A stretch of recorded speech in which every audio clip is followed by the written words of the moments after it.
You're listening to the Progressive Mind Show, your number one community building show in the world. Every Wednesday, 6 to 8 p.m. CST, live on Facebook and YouTube. Join us as we discuss pertinent issues that relates to you and I with your host, Alinko.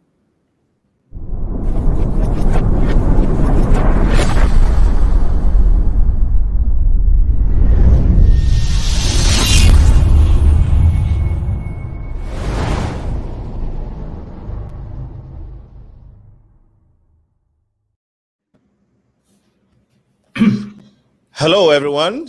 Today is Wednesday. It's June 9th, and you are watching the Progressive Mind Show live. We are glad to be coming your way and very excited of this beautiful weather we are enjoying. We will be talking to great folks in the community who are going to be sharing their stories. We are glad that they are accepted to be on the show. We must say that we missed our audience. Last Sunday, we missed it. It feels a very long time. But Sunday is coming back. We just had to take a little break. And so just bear with us. We will be continuing with the show very soon. Before that, though, we'll take the Captain Mike segment. Right after that, we will come back here and continue with the Progressive Mind Show. Please help share the feed as you're watching us on Facebook and on YouTube. Tell a friend, tell a sister, to tell a brother. The Progressive Mind Show is on. We are here to build our community through these dialogues. Stay tuned and we shall be right back. Now, Captain Mike is ready to give us the weather, sports, and health updates. Captain Mike, it's been just 1 week. Last week is what we saw you here. We missed you already. Tell us what you got. Well, right now we have a typical Chicago summer. Well, a typical mid-Chicago summer. It's getting really hot really early. So right now, 87 degrees. Winds are out of the northeast at 10 miles an hour. At Midway Airport, mostly clear skies. And looking at for the rest of tonight, we're going to have a low of about 67 degrees. Winds are going to stay out of the east at 5 to 10 miles an hour. Tomorrow, really hot, topping out about 85 degrees or so. A chance of rain. Friday, a slight chance of rain. Our best chance for rain is going to be Saturday, and possible isolated thunderstorms, high of 88. But then through the rest of the week, starting Sunday, Monday, and Tuesday, start to cool off a little bit. Sunday's going to be hot, sunny, 90 degrees, Monday 85, but then the bottom's going to kind of fall out on Tuesday. You're going to have a high of about 70, lower 70s, might get up to about 72, 73, low of 60, and high Wednesday of about, we're looking at 75 degrees for a high on Wednesday. So kind of looking forward to that. And the thing about it being so hot, when it gets down to 60 degrees on Tuesday, it's going to feel really cold. So we're going to have to break out those jackets and sweaters. So get ready for that. So it'll be nice, though. You can keep the windows open overnight. Going into sports, right now, the Cubs are leading the Padres in the top of the ninth inning out in San Diego, 3-1. So keep your fingers crossed. Make sure that the Padres don't score, and we have keep that winning streak going. The White Sox are going to be playing Toronto right here in Chicago at 7:10 p.m. Going into the health and fitness report, going to talk about something very timely right now. We're just going to touch on it this week, and next week we're going to get more in depth into it. We're talking about heat and heat-related illnesses.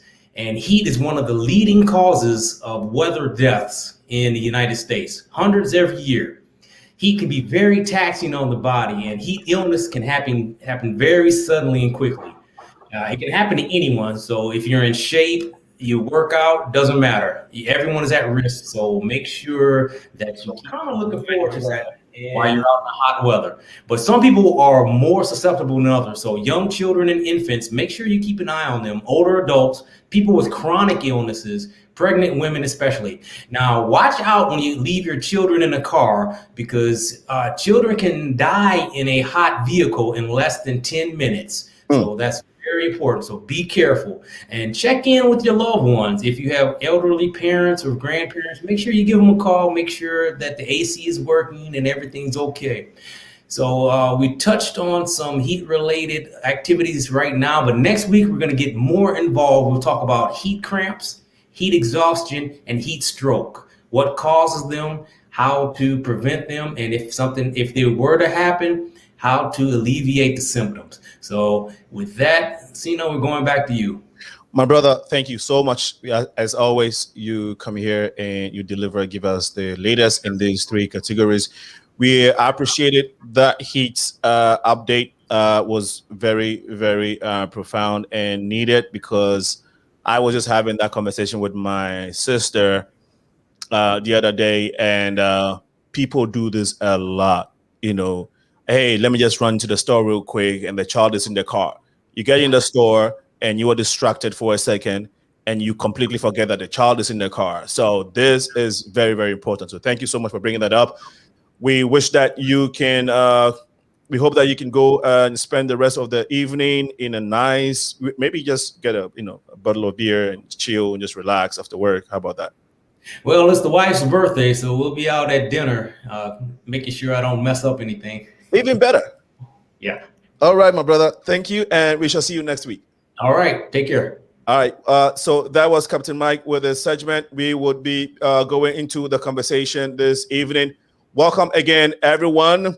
This is the #1 community building show in the world, and we are the Progressive Mind Show. I am your host, Alinko.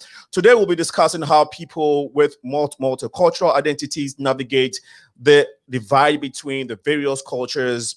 Cultural identity is defined as the identity of belonging to a group. It is part of a person's self-conception, self-perception, and how it's related to nationality, ethnicity, religion, social class, generation, locality, or any kind of social group that has its own distinct culture. So what happens when a person belongs to more than one group? Again, that's a very interesting question. Does this mean they have to identify with all the groups which they belong? Or is there a hybridization of cultural identity, sort of? For example, let's take a second generation African American. To be specific, let's take a second generation African in the United States. Let's be specific. Are they fully Africans or fully Americans at the same time? Now, this is a question that crosses our mind a lot of times. Not just Africans, other nationalities, but we're just using an African as an example. Or does a distinct culture emerge from both identities, such as which could be classified as separate identity by itself? What causes this new culture to emerge, if it does at all? The questions are many. The perceptions are many. The inner conflicts abound, and we want to hear from our guests this evening. So here to untangle some of this conflict through this dialogue, we're going to have our great guests who identify as multicultural. They are first Americans. They will be sharing their story with us. We will begin the introduction, and then we will try and dive into the discussion itself. So welcome. My great panelists this evening are YASMEEN EL-NAGAR. She is, now let me see if we can get the names on the screen so you all can see the names for themselves. If I am butchering it, you all can judge. So we have YASMEEN EL-NAGAR. She is first a U.S. citizen. She has an Egyptian, Chinese background, and reside now in Dubai. So very, very unique. But now YASMEEN is a student at Boston University, and we are so pleased to have you, YASMEEN. You're welcome to the Progressive Mind Show. Thank you. My pleasure. And we have DHRUV Patel. He's also an American, but has Indian parents. He is a quality manager at FERRERO with the food safety division. DHRUV, you are welcome to the Progressive Mind Show. Thank you. DHRUV also resides in Chicago. On the bill too is IBRAHIM OKOE. IBRAHIM OKOE is also a Ghanaian. No, he's an American first, then has Ghanaian parents. IBRAHIM is the superintendent at the 5th Ward here in Chicago. IBRAHIM, you're welcome to the Progressive Mind Show. Thank you for having me. My pleasure having you great folks. Let's begin with the lady. So YASMEEN, we know you were a student at the Boston University. Tell us anything else you would like our audience to get to know about you. Well, I'm going to be going into my senior year at Boston University. I'm studying film and television. I lived in America and I was born there until I turned around 12. And then my father got a job in Dubai, which is why we came to the Middle East. Oh, sweet. How do you like Middle East? How do you like Dubai so far?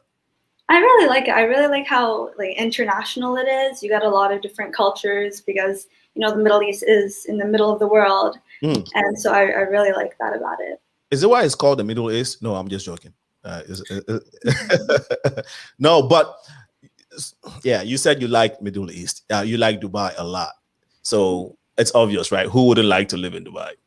No, I'm just pulling your legs. Yasmeen is a nice person, so I get to pull her legs. But anyway, let's go to DHRUV, Patel. Anything else you'd like our audience to get to know about you? No, I was born in more rural from Chicago, 80 miles about west. My parents came here about 2 years prior to my birth, and they lived in India all their lives. So great. That's my background. Excellent. And we want to go to Mr. Ibrahim OKOE, my brother. How are you, sir? I am very well. Tell us a little bit about Ibrahim for those who don't know you. Well, I am a first-generation Ghanaian American. I don't really like using the term African American because it's so general, so broad. So I can trace my roots back, fortunately for me, very easily back to Ghana. So I'm Ghanaian American, first generation. I've kind of been here my whole life. I visited Ghana a few times as a child, and more recently as an adult. I have a background in African American studies and in finance. So all those things have kind of contributed to my worldview, in addition to my upbringing, my cultural upbringing. So thank you. So this is a topic that has been very big on my heart for a long time. Now, let me just take this opportunity to acknowledge Mrs. Deshana Aponsa. It's a mixed feeling to be doing this show without her, because in all honesty, she is very passionate about this topic, and so we wanted to do it together, collaboratively. Communication didn't go well, and so she's not on the panel, she's not part of this, but this is something that is very big on her heart. Wherever you are, Mrs. Aponsa, I do my heart to you for your passion for the community and some of these things that you like to bring to the forefront, and how you like to take leadership in a lot of things. So again, my sincere apologies to the miscommunication that it didn't happen the way we planned. I am hoping that we can get this engagement going some way or the other. So again, my respect to you and your family, Mr. Aponsa. Good evening to you, Mr. Anthony Aponsa, your beloved husband and your wonderful family. Now, let's go to the panel this evening, which is why we're here. Nicole is supposed to be joining us very soon. We hope to have her. Now, let me just get a simple statement from you guys. Has this been something is this something even real to you? The issue of belonging to different cultural backgrounds and trying to navigate through it. Is this a thing? Let me start with Mr. Ibrahim. It absolutely is a thing. Coincidentally enough, maybe about 7-8 years ago, I sat on a similar panel at Chicago State University, where we discussed this very topic, a little more confined, a little more specific, but we talked about the same subject, and it's interesting the different views that you get from people from different backgrounds, from different socioeconomic backgrounds. So all those kind of shape the way people view this specific topic when you're talking about multicultural individuals. How about you, Nicole? I'm sorry, DHRUV. Definitely a thing. I agree completely. It's everything around. For me, I went to a private Catholic school, but I was born into Hinduism, so that was another religious difference that I was in. Seeing multi-religions, I would say that, I lived through it. I mean, I think it's very free-flowing. I think you just soak in the environment you're around, and then you're up to making those changes as you become an adult. As you grow older, you're able to make the changes and decide what pick out from different religions or different races. Absolutely, absolutely. How about you, Yasmeen? Yeah, I completely agree as well, because your ethnic identity, your nationality, all of that is so integral to your identity, and it also plays a big part in how you interact with like religion and other types of people. So yeah, it is something very important. Thank you all for your input. Let's look at it. Hey, Nicole is here. Nicole has a master's degree in education. She is a beautiful mother and a wonderful lady. Nicole and I actually go way back. I'll let her tell the story. Nicole, you're welcome to the Progressive Mind Show. Thank you. Can you hear me okay? We can hear you perfectly. And anything else you'd like our audience to get to know about you, your family, please feel free to share. Okay, great. Well, my name is Nicole KWASHIE. I'm so happy to be here with you this evening. I come from an African-American mother and a Ghanaian father. I was born here and first went to Ghana at the age of like 6.5 or so. And it was there that I stayed for about 3.5 years and then relocated back to the States, stayed in the States for another, I don't know, until I was 10, then went back for high school or secondary school experience because my parents really, or my Ghanaian side of the family, really wanted me to have that experience, and then came back for college. So, so that's pretty much it. And I'm married with 4 beautiful children. And so I'm thankful that I went to Ghana, or else I wouldn't have met my husband. So. Oh, okay. Okay. Who else wants to go to their country of origin to find their loved one? That is a beautiful story, Nicole. And I'm sure you all have very wonderful stories. We'll get to hear them a little bit. Is there any particular side of your background that you gear towards more, that you feel more close to? Yasmeen? I think it really depends on like the day, the month, the year.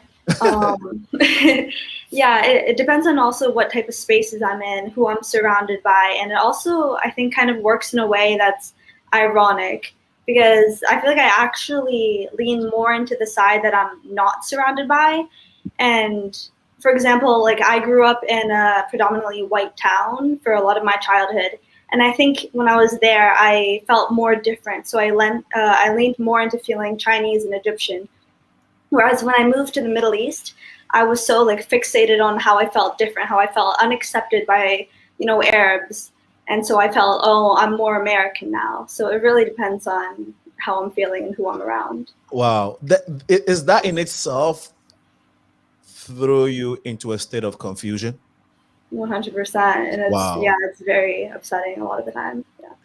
Would you say that the title, we came up with the title because we thought, it's something again that we have bruised on for a long time. So is it a conflict in you that you literally struggle with that, like day in, day out? Yeah, definitely. It's something I'm like always thinking about, and I'm always having conversations with different people about how like I feel like I have a loss of identity and like cultural conflictions and all of that. So yeah, it definitely is a conflict. Wow. DHRUV, I want to ask you the same question. Which part do you tend to lean towards more, if any? I don't think I lean towards, I would say the American side, but that's also a mixed pot of all the cultures I've been around and grew up around.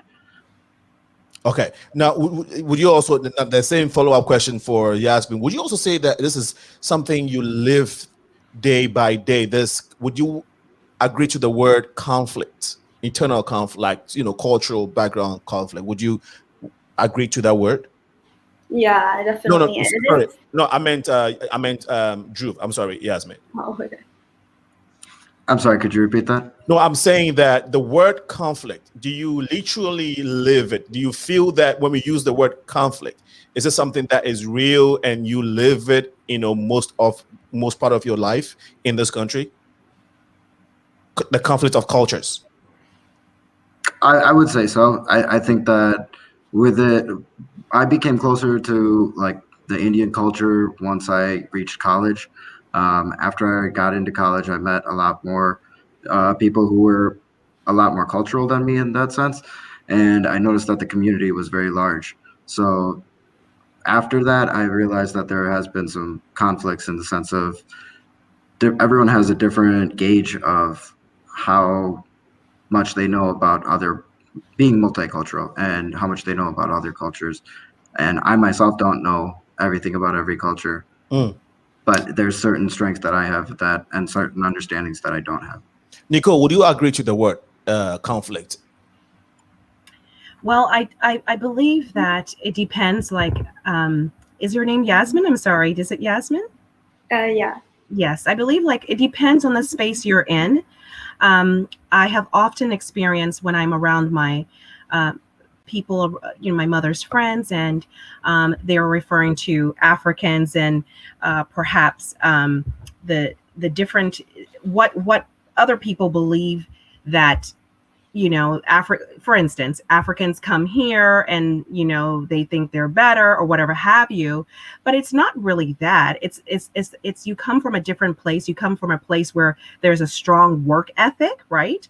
And that can be misunderstood sometimes by the African-American community. And there's a conflict. So I find myself wanting to defend my African side. And then when I'm with my African side, then there's a stereotype that African Americans are lazy when you don't necessarily know the whole story. You don't know the generational challenges that they may have had. And so that's where I find, if it depends, and if I'm with one group of people, and if they're, making a comment about one other side, then that's where I find the conflict. I'm just like, each side doesn't really know, the truth. And I find myself always wanting to bridge the gap between the misinformation from both sides. I don't know if that answers your question. No, that answers my question perfectly. Ibrahim, do you, gravitate towards what she's saying? So I'm going to say early on in my life. So maybe grammar school, that early, I gravitated more towards my American side. And the reason that is because, I was in an environment where there were all of these negative stereotypes associated with being American, right? And as a child, you're really impressionable. But I think once I got to high school, right, and there were some other people with similar backgrounds. I had a cousin, Ali, that was in high school with me. There was a woman named Ugama from Nigeria. So once we started clicking together, we started finding, I'm going to say, strength in being different, right? Different than the general population. And so, that brought on a bunch of different questions.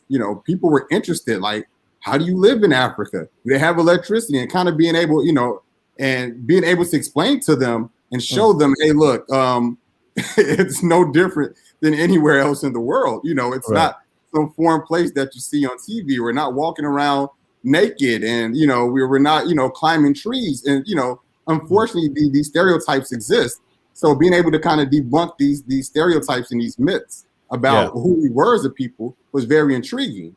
But then when I got to college, even more so. And I actually started taking African American study courses because I wanted to know, hey, why the difference between the two groups? What did Americans go through or African Americans go through that we didn't see, and on my side, that I didn't grow up with in my household? And so being able to kind of fuse those two together and being able to defend both sides, right? Because I got my hand in both pots, and I don't shy away, and I don't put one down. I'm both, and I embrace being both. And so for me, it's beautiful, right?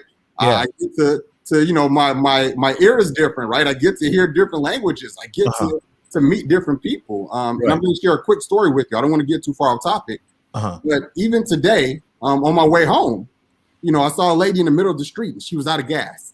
And so I pulled up behind her in my emergency vehicle just to kind of shield her so she didn't get hit. And I heard an accent, and she was struggling. She was like, my car's out of gas. And I was like, where are you from? She's like, from Ghana. I said, I'm from Ghana too. Instantly, she felt comfortable. Right? And I felt comfortable helping her. And she's like, you don't have an accent. Like, I don't, but I'm still your brother. Right. You know, those sort of things help you connect to people. We're a world, of different people. So it is very good that we're sharing these stories because we interact with people every day, and we form our opinions about them based off the experiences that we get and whatnot. And sometimes we form these experiences form our judgments about people and the way they act and react. So Mr. Ibrahim, because we're good buddies, I'm okay. I feel comfortable using either Mr. Ibrahim or Mr. OKOE, either or, right? But that was fine, brother. Please drop the Mr. The Mr. is my dad. No, so that story you shared is so real. Understanding someone's language, speaking to them in that language, is dealing with the hearts, and it's very, very important. But what if you are not able to speak it, but you belong to it? And so sometimes it just makes you feel a certain type of way. But Yasmeen, do you speak any of the? I know you, of course, obviously speak English very well, but how about both sides that you belong to, Chinese or Arab?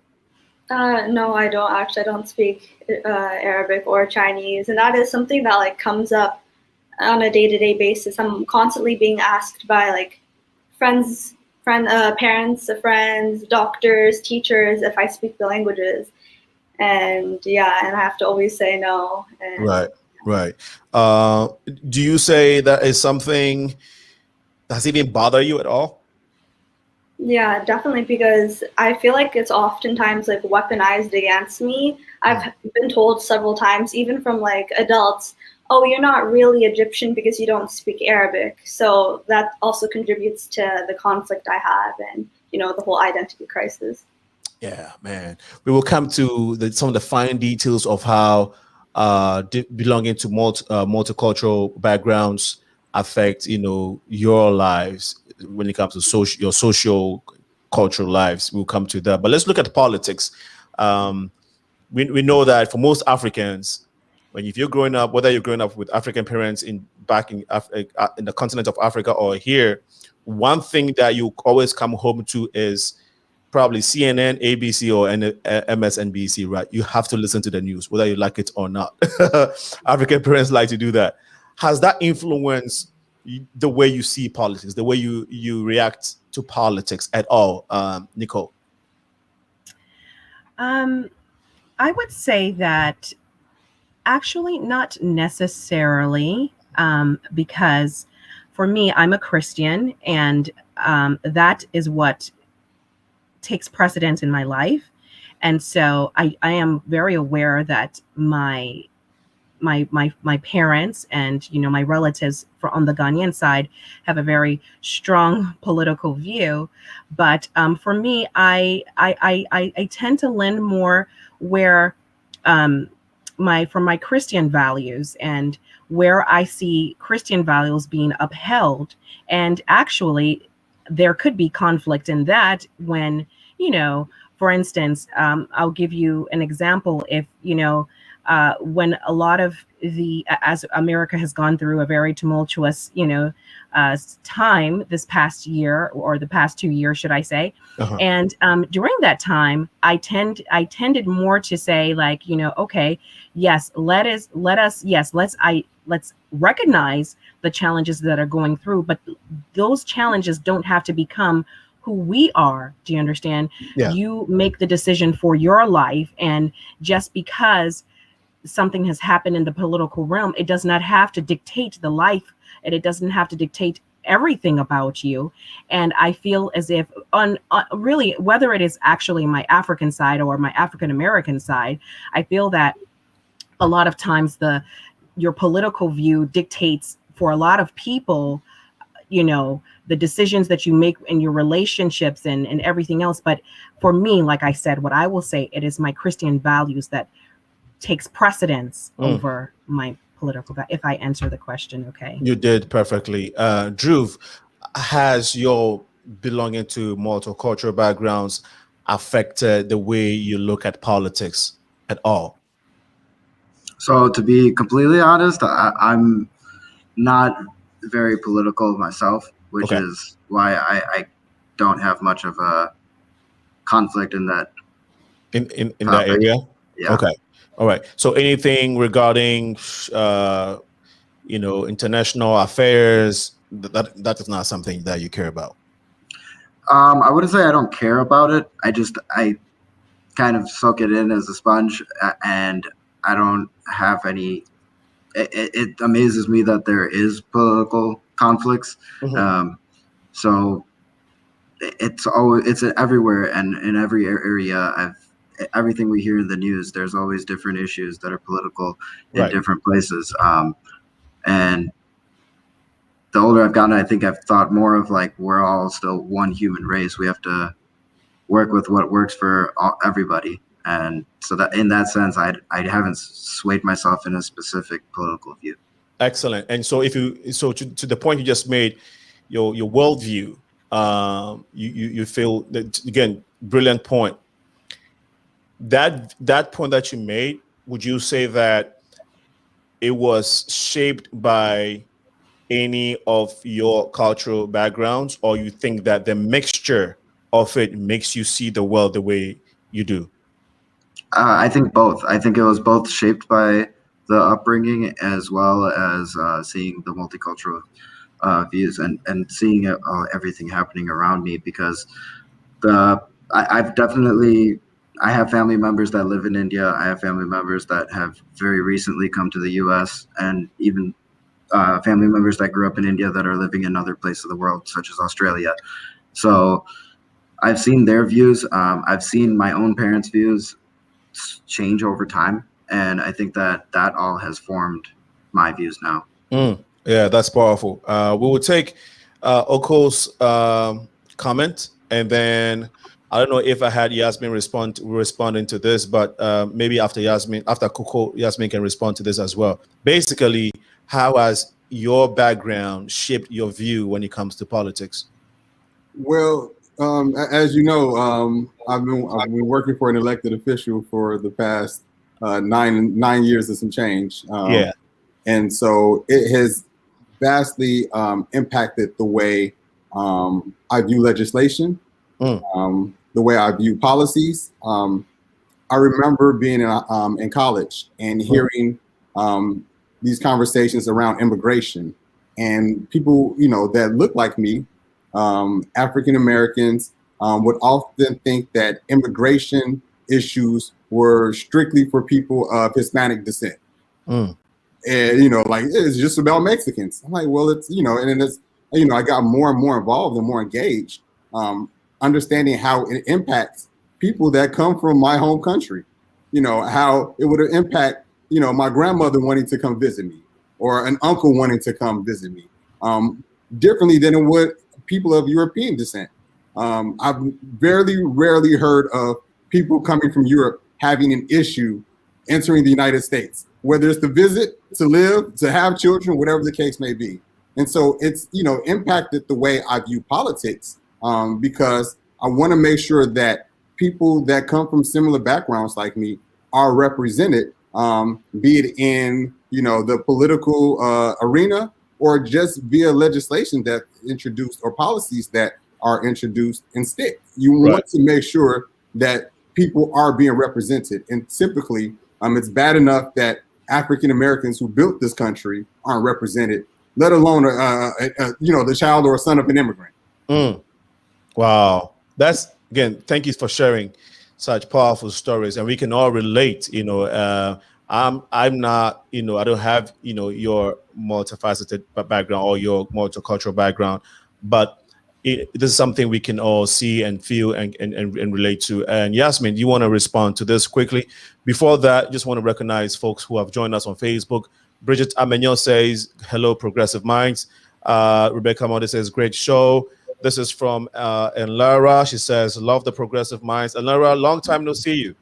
Thanks for joining us this evening. Pakwesi Sam is saying, good job, Alinko. Pakwesi is the president of the Ghana National Council.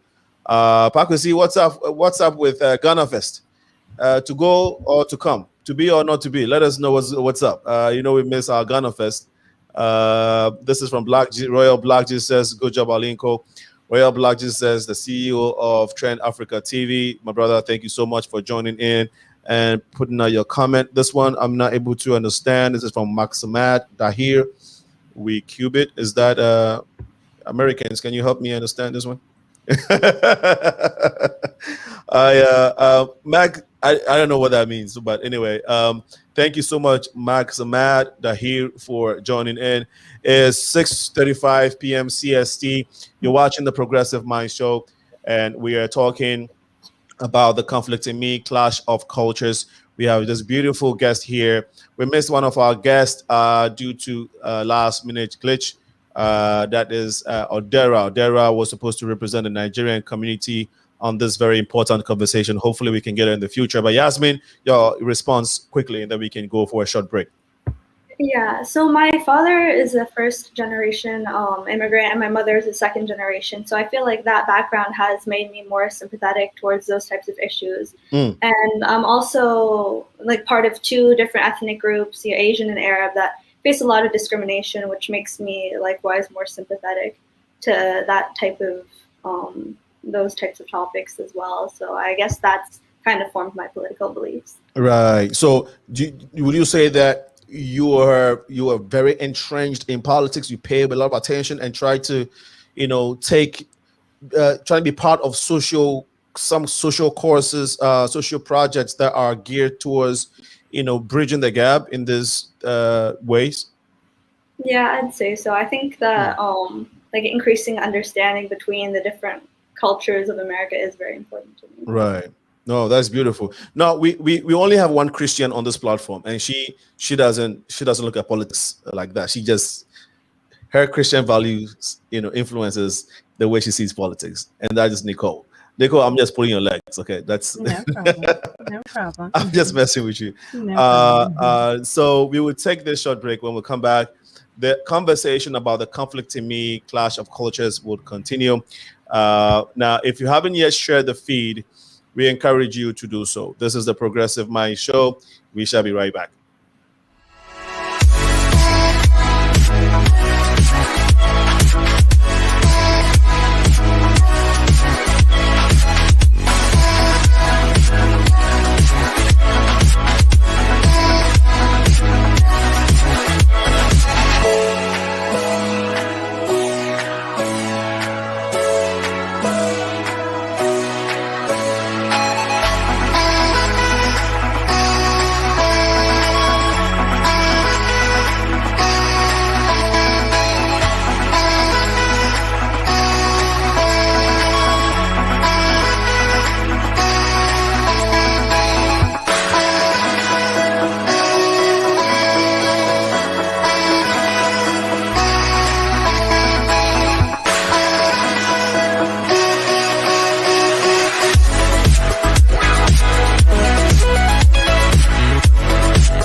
And we are back to the Progressive Mind Show. This is where we build our communities through these types of dialogues. We encourage you to share the feed if you're on Facebook and YouTube. We are currently live on Periscope, Twitter as well.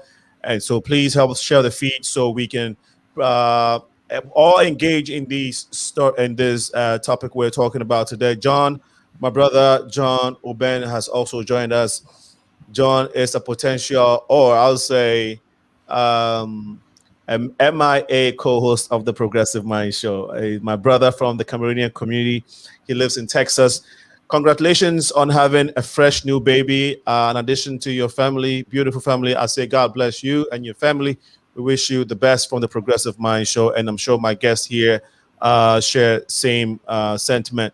I would want to take this opportunity to also congratulate Ambassador Crystal Dr. KK for leading for creating and leading the Miss and Mrs. American Nation pageant show and the kids' multicultural world, essentially trying to inculcate into this young kids, the essence of diversity, the essence of owning your culture and being cordial with one another, regardless of where they come from. So, Kids Multicultural Show, Kids Multicultural for our World is.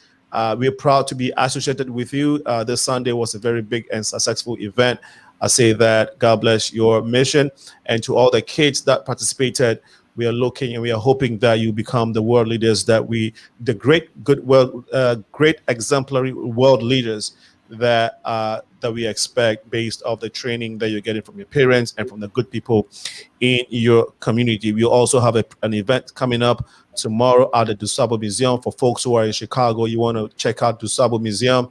It's called Do Rhythm. This is where the Caribbean, African Americans come together and share music, right? It's going to be nice, fun fair. So please make sure you are there. Do Rhythm is what it's called. We'll go back to our panel to look at the clash of cultures and how it has influenced their way of life, if any. And we just looked at how they view politics due to their backgrounds. We want to look at how it's impacted their social life. So we know that in every family, the essence of marriage, making friends, going to school is very, very important. So let's start with you, Nicole.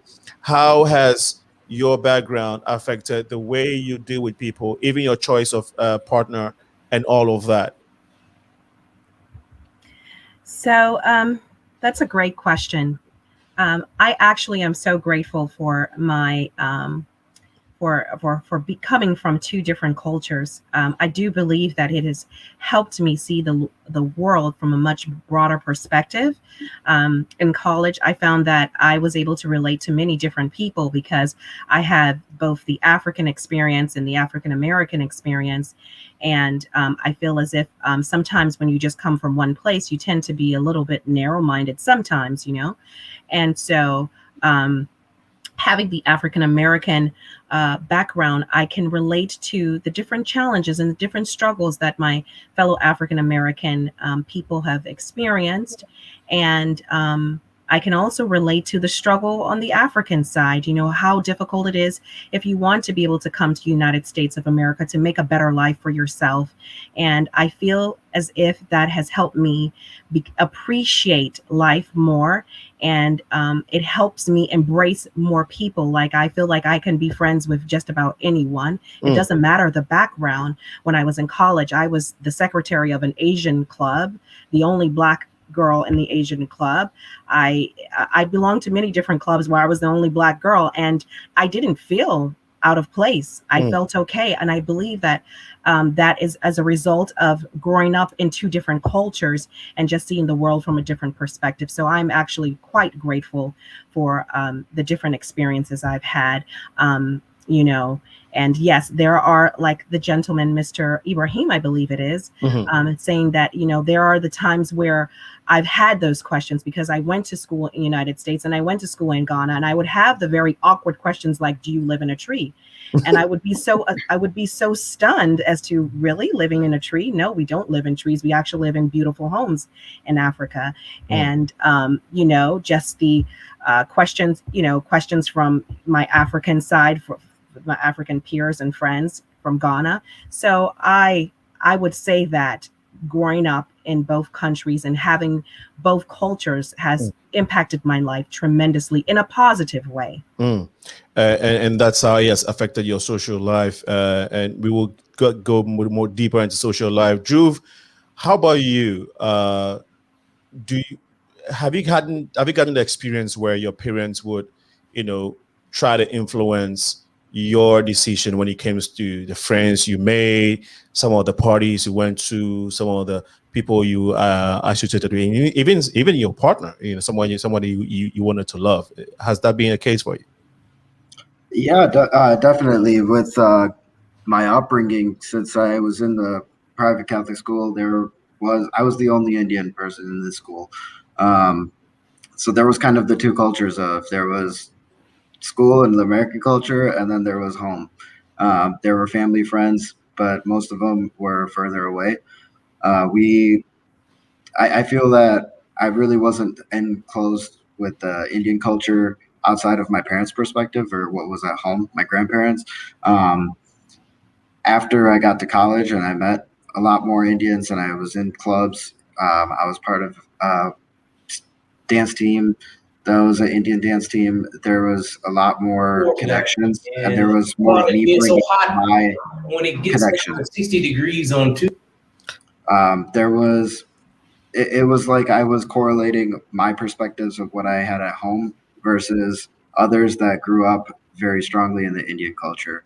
A lot of the friends that I met, they had known each other for years. It was like they went to the same churches. They were always around together for events. All their parents were friends, whereas I didn't have that upbringing. So there was a kind of a change right after I got into college. And then after those 4 years, I feel like it reverted back to a difference of, okay, now I've gone so strongly on the Indian community side. Right. I need to find a balance of both. And like, that's brought me to this day where one of my best friends, Nigerian, he's the reason I got to this show, why I watched this show. And then there's, there's different friends from different races, and it's brought a good community. That's powerful. Ibrahim, how has that affected your social life? It really hasn't. Again, because I've been able to kind of keep my hand in both pots. And being able to kind of navigate both cultures. It hasn't really impacted. Go ahead. Let me interrupt you for just a minute, and it's for a good reason, because at the beginning of the show you give us a little bit of you give us an insight to how you navigate through the system based of your background and how you interact with people. You even given a brilliant example of how you helped that Ghanaian lady who didn't know that you were Ghanaian because of your American accent. So let me be specific. Okay.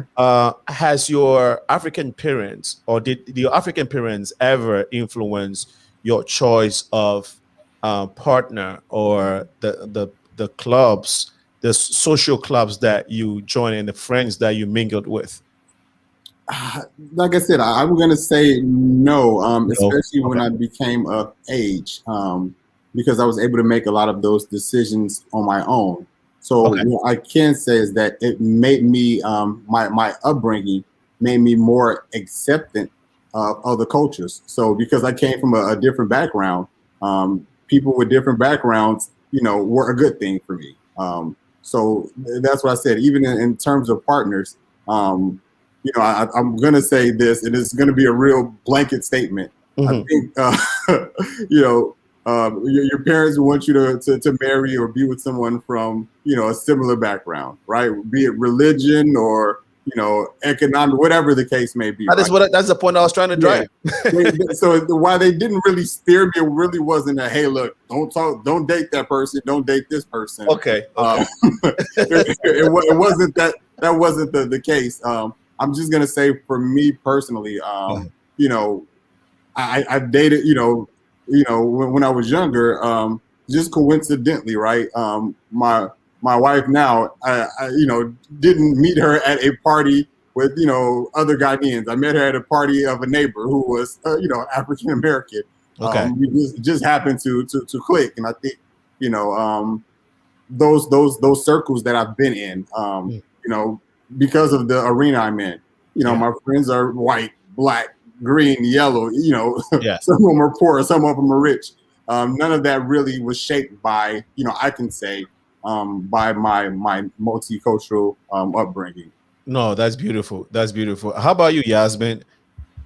Well, sometimes I do feel a bit weary to approach groups of like Egyptians or Chinese people just because I've had a lot of sour experiences not being accepted by those sorts of groups. But at the same time, it is a bit like paradoxical because I do also feel inclined to gravitate towards those types of people just because, especially like in America or like outside of the Arab world, then I'll get excited to talk to people that have those types of similarities, even Right. though I also am worried about how they'll perceive me. Mm.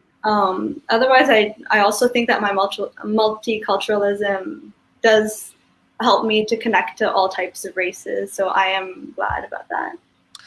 So you would also not say that one way or the other, your parents try to, steer you towards, your steer you towards people who, come from your background, your country of their country of origin, your No, I parents' don't country of think origin. so. No. Okay. No. Okay.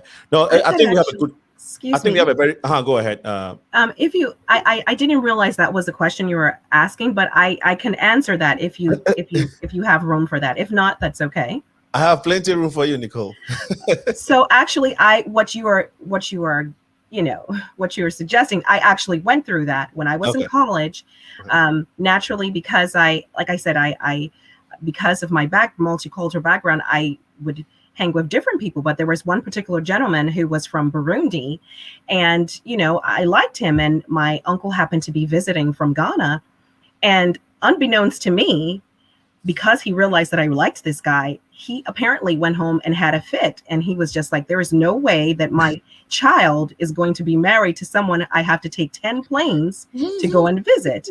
So, and he didn't say this. He called my American mother.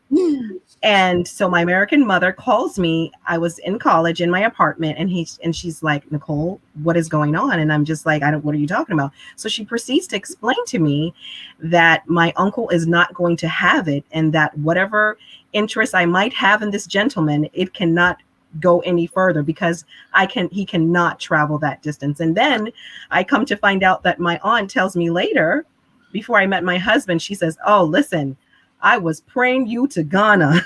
I was like, oh my goodness, So in my family, I could definitely attest to what you're saying. It was definitely important for my Ghanaian side, not necessarily my American side, but definitely my Ghanaian side, that I, was married to a Ghanaian. Now, I'm married to a Ghanaian, not because, it just sort of happened that way. I met him at a Ghanaian picnic. Yeah. But yes, this was definitely something that was truthfully important, because in their opinion, it's like, if I'm married to a Ghanaian, I will always come home. And that's the phrase they literally use. You will always come home. So yeah, just thought I add that.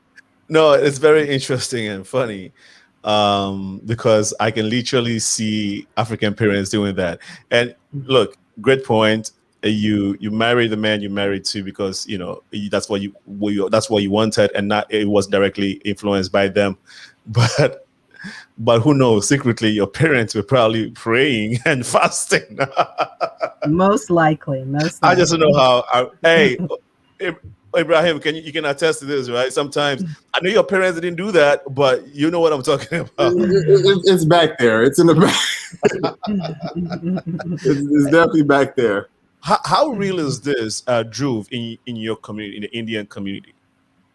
Oh, very, very, very real. I think that when I'm hearing you say African parents do this, I would say all Indian parents are doing this too. But I mean, and also just from hearing what I have heard, it's what they grew up around, right? My parents grew up in India. They were around only the Indian culture, majority. Obviously, there's other cultures there, but majority, way more than in America, it's all Indian culture. And so this is like something that they felt disconnected with. I believe they felt disconnected with when they came to America. They were a little bit lost. And so when they had kids, they wanted to make sure that didn't get lost through their kids. So I think that's their perspective of where they're coming from. But over time, as I've gotten older, looking 28, 29 years down the line, I think that even my parents have changed from when it was my upbringing and I was 5 years old through like high school, college until now. I think that my parents have become very acceptant of different cultures and learning more about different cultures, and instead of thinking that, you know, being worried more of losing that Indian culture. Wow. I'll come to Yasmin. I'll have you respond to this, but let me get a follow-up question to Dhruv. Now that we have you on here, maybe you can help educate us about the some of the interesting things, some interesting things within the Indian community or within the Indian culture. So we know that there is the Hindu. Can you tell us some of the major, like, I know there are probably hundreds of different dialects or languages, but the main major ones that is spoken, you know, maybe in Delhi or some of those big metropolitan cities in India.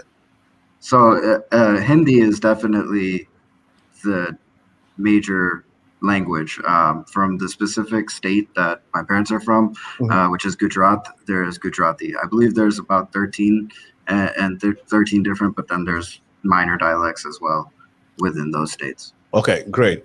And is it necessary? Is it true that here in the diaspora, the Indian community like to stick together a lot, and hence, based of and because of that, they kind of like steer their kids or their community members to marry folks that look like them or folks that belong to the same culture? Is this necessarily true? I mean, we see it from outside, you know, so.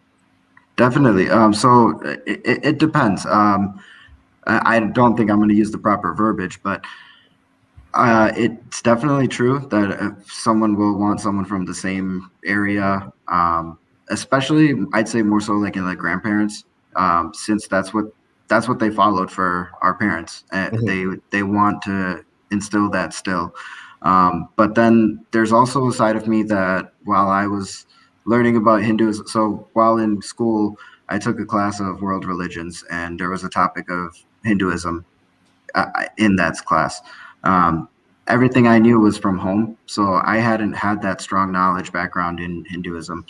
When we got into it, we were talking about the caste system, and to me, it was like that was a whole new topic because I hadn't really seen it. I hadn't, even when I had gone to India, I hadn't seen it. I hadn't followed it. I hadn't been told about it.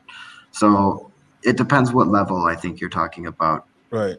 But to a certain extent, that does exist. Oh, thank you. Yasmin, I want you to, I don't know if you want me to reiterate the question, but can you respond to it? Yeah, what was the original question again? Has your cultural background affected your way of dealing with people? Has it affected even your choice of partner in terms of your relationship? You dealing with other, people in your let me put it this way: has it affected your choice of partner, right? Relationship wise, has that been your case?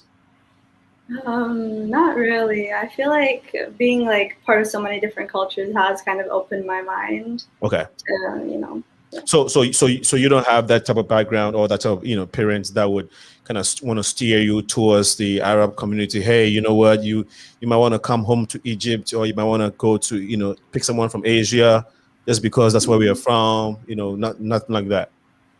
Maybe my grandparents would want me to be with an Egyptian, but maybe I feel like maybe my parents would lean more towards just any person of color, probably. Either way, I think they'd be open to anyone. So wow, that is beautiful. Has there been any incident or situation where you think that, well, your parents are trying to influence you based off their culture? Has there been any? It doesn't matter if it's you're having a relationship with someone. It could be a social club that you wanted to join, or a nightclub that you wanted to go to, or maybe some food that you wanted to eat. Anything? I don't think so, actually. Okay. I think since I feel like I had a lot of American culture growing up, being in America, I think maybe I was actually the one that was trying to push more towards being more involved in Egyptian and Chinese culture. Right. Okay. How about religion? And I'll have you respond to that. How about religion? Does it influence the type of religion you have to you decided to join?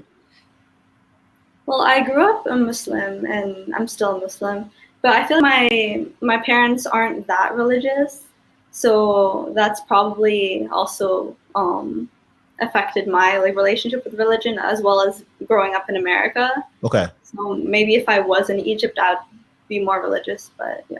Oh, okay. That's cool. So you have a situation where you make the decisions yourself, you know, as an adult, and the culture does not necessarily play a role. So that's a beautiful story. It's good to know this, because again, the assumption is that your culture backgrounds, you know, affect your life, and it kind of like makes you it kind of push you in a state of confusion in most scenarios of your life. And so good to know that is not always the case. Ibrahim, religion, food, you know, how's the culture, you know, played a role there? Well, religion, my dad is Muslim. I was raised Muslim. I mean, I guess that in itself is, you know, okay, another minority group, especially here in the United States. So that was one thing. Okay. But in terms of other cultural aspects like food, music, those cultural things, you know, I embrace. You know, I love going to clubs and hearing Afro beats and watching people sing along, because you realize, you know, how music is, you know, kind of transcended boundaries. I think that's the one great thing about social media and the internet, is that it's giving exposure to, you know, our, you know, countries that people often looked at as, you know, they didn't even consider them developing countries, right? Third world. Who came up with that term, third world country?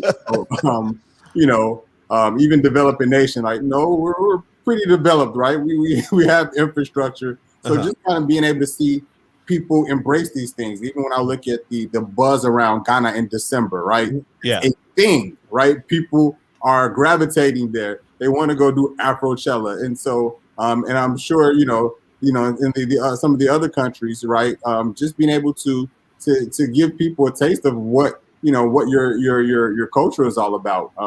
Giving them that exposure. And I think that's something that the Europeans have done. Yeah. You know, they haven't let their culture die, no matter what country they've gone to. And so to see us being able to do that more, in terms of the food, right? When you see people, jollof is a thing. I don't care if it's from Ghana or Nigeria. Shout out to Ghanaian jollof, but still, straight up. You know, good Nigerians are not here to debate, so they're not here to debate, right? So we have a free day. Yeah, it's in terms of the exposure, and I think our duty, and all of us on this panel, our duty is to be ambassadors for our countries or our home countries, just to let people know that, hey, look, it's possible, and for generations coming after us, that these things are possible, and they can achieve whatever goals we've achieved and more. Just because it's it's there, right? And never, but don't forget who you are and where you came from. Right. Kind of, you know, I don't want to go off too far, but I was looking at the post about the young man from Mexico who draped the flag around his back and was denied his diploma. In 2005, I posted a picture. I walked across UIC stage at the pavilion with a Ghanaian flag, a 6-foot Ghanaian flag draped across my back, because I wanted everybody to recognize that when they saw their pictures from their graduation, I want them to recognize that Ghanaian flag in the background. I want them to know I have that same flag hanging in front of my house. When you drive past, you see that flag. I want kids to think, where does that flag come from? So when they are in school and they ever come across that flag, they know, hey, look, I know where that flag is from. That's our duty. So represent. That's our duty. Strong statement, profound input. Would you say that your parents instilled this type of confidence in you? Would you say that the culture played any role in you becoming the man that you were telling us about now? Absolutely. Okay. Absolutely. Okay. My dad was the one that would come to school to pick me up with his kotokazi on, and you know, he'd be yelling my name and talking in Guy, and you know, everybody's like, that was my dad, right? He never hid being Ghanaian from anyone, right? My name says it all. I didn't get, I didn't get a common name. People often call me, my neighborhood, people call me Papani. They don't call me by my first name. They don't call, people know me by my cultural names. Right. Even when they ask, like, "What do you have a day name?" Like, no, I don't have a day name. That's not our tribe. But you get to, those are conversations that you get to have because those who were my parents were, right? When I got beat outside for doing something wrong, my mom had a didincho on her head, right? The big wooden spoon, not a switch, not a belt, a wooden spoon, right? People like, she's African, period. Thank you so much for sharing. And you also said something about Africa being, termed as a third world country. So sometimes you wonder what goes into the definition of a first world, second, and third, right? And it also makes you think, not just Africa, but the other countries that are classified as third world. It also makes you think, why are they called or why are they termed third world? And if you look at it closely, you know that there's a lot of some basics. And so it just puts you into that state of mind where you wonder and you think and you look at it deeply, but this is not a stage for that. This is something I just wanted to basically highlight on because you mentioned it. And these are some things that we are very passionate about. It's 6 minutes past 7. You're still listening to the Progressive Mind Show with my great guest, IBRAHIM OKOE, YASMEEN EL-NAGAR, NICOLE, DHRUV, PATEL. They are all sharing their experiences regarding the topic for today, which is the conflict in me, clash of cultures. If you have that type of experience or know anybody that's going through that type of experience or have heard stories, please feel free to share with us. The number is 815-277-5047. The number is right on your screen. 815-277-5047. Please go ahead and do so now. I'd like to take a call, no, not call, but a comment from one of our listeners. He says, thanks for a wonderful talk show. It's very impressive. I look forward to joining you next week, Wednesday. God willing, Dr. Owale Idris. Dr. Owale, I need you to share that flyer now. Or if you want to call and talk about the program you have coming up. It's very, very important that we talk about it because what you're doing is very, very profound. This is John Oben. He says, has any of you experienced a situation where both sides of your cultural background feels you are not, for instance, Ghanaian enough or you are not American enough? Great question. I'll start this with Yasmeen. Yeah, that basically sums up everything. That's like exactly kind of the response I get from especially like, Egyptian side or Chinese side. Even like I get a lot from Americans like, oh, where are you really from? Even though I was born and raised in America. But yeah, I think for a lot of factors such as like not knowing language, not living in like Egypt or China has made people think that I'm not like Chinese or Egyptian enough. Nicole? Yes, I've had this experience quite a lot, actually. The one that's fresh in my mind was I was at a gathering at a friend's house, and unbeknownst to me, people were having a conversation about me, like, oh my goodness, like, what is she trying to do? Because I was speaking in Tree, but because I was raised, here, and I have American background, the Tree that I was speaking wasn't, like an authentic Ghanaian, and they thought that I was trying to be like an Americanized Ghanaian. But I was actually doing my best to speak the language, And later on, the family that was hosting shared this with me, and I was like, oh, wow, would you look at that? We sit and we judge and we don't really know, Yeah. So I've had quite many of those instances where I'm amongst, fellow Ghanaians, and it's, like I am trying to be something or whatever have you, when I'm just being myself. I come from two cultures. And so what you see is the two cultures that have shaped me, have shaped the way I speak, you know, and the way I view things, you know. And but yes, I definitely have gotten that a lot. Thank you so much for responding. I'd like DHRUV to respond, but quick follow-up for you, Nicole. Does it frustrate you at all when you find out that you are not able to flow in the Ghanaian dialect or Ghanaian languages? You know, I feel as if that I'm always, you know, wanting to learn. And so whereas someone may look down on me or they may laugh, I use it as an opportunity to rather push forward, you know, because I know it isn't my fault.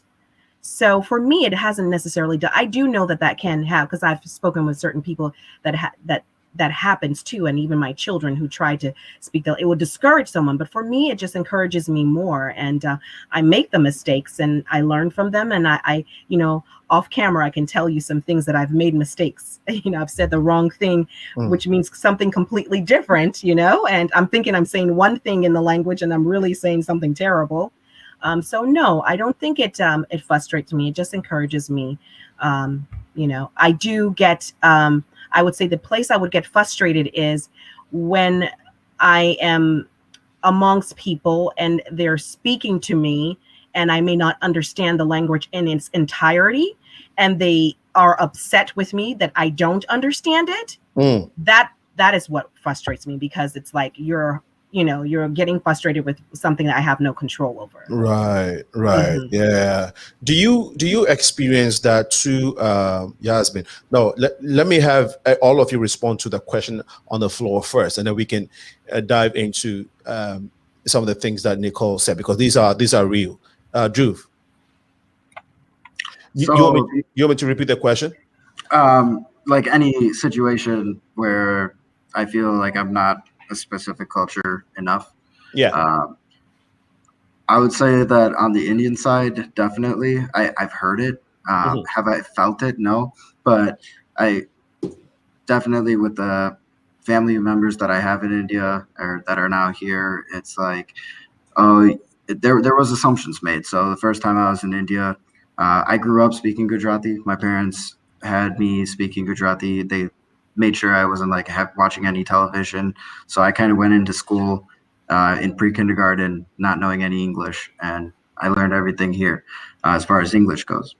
But when I went to India, the family members were like, oh, they were talking and they're like, he's not going to understand anything. They just thought I was completely Americanized, and I'm not going to know any of the Indian culture until I spoke back to them to one of the things that they said. And they're like, oh, wait, he knew what we were talking about the whole time. So it's like, yeah, that's definitely happened. Even when we're shopping in India, or little things that we're doing there, if they start speaking in Hindi, it's like I understand Hindi, but I can't speak Hindi properly and fluently. So I can speak Gujarati fluently and properly, but not Hindi. So when I go, if I go to a shop and someone talks to me in Hindi, I'll speak back in Gujarati and hope that they understand it. Because most of the time, like my mom, she knows like 5 different Indian languages. So it's most of the time the dialects aren't too off, but when you've grown up in India, you do understand and you're able to speak all of them. For the American side, I've only been to India 3 times, so I can't really say I don't feel American enough, but there's definitely been groups or situations that I've been in where I may feel like I don't fit in. Okay, let me have Yasmeen respond to the same question. We'll come back. I think I already answered this one. Oh, you did? Okay, all right. OKOE. So for me, Nicole, bless your heart. I know you subscribe to the old what's that, Michelle Obama, when they go low, you go high. No. Not the son of Maya Adokot. Nope. So I you know, like any other person, I always learn the curse words first. As soon as you start talking crazy, whether you're American or Ghanaian, the curse words will come out. And then we quickly come to a point of reconciliation when you realize that I am not the one to play with. Straight up. Straight up. And so, because, you know, the thing is, unfortunately, is that the experiences I've had with Ghanaians have been recently, like probably within the past 10 years.